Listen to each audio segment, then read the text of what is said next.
మీ ఇంట్లో శంఖం ఉందా?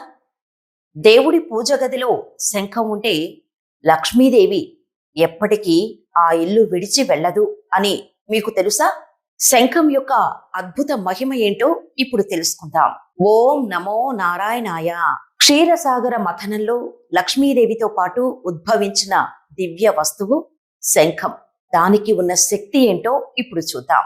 శంఖం శ్రీ మహావిష్ణువు చేతిలో ఉండే దివ్య ఆయుధం. లక్ష్మీదేవికి సోదరి లాంటిది. నెగిటివ్ ఎనర్జీ మాయం కూడా అవుతుంది. ఇంట్లో రోజు శంఖం ఊదటం వల్ల వచ్చే శబ్ద తరంగాలు ఇల్లంతా వ్యాపించి దుష్ట శక్తులను బయటకు తరిమేస్తాయి.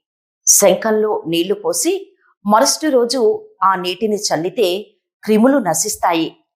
శంఖం ఊదటం వల్ల ఊపిరితిత్తులు ఎంతో బలంగా మారుతాయి.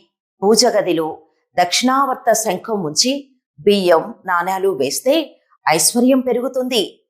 శంఖాన్ని పూజించి విష్ణుమూర్తి లక్ష్మీదేవిల అనుగ్రహం పొందండి. ధన్యవాదాలు.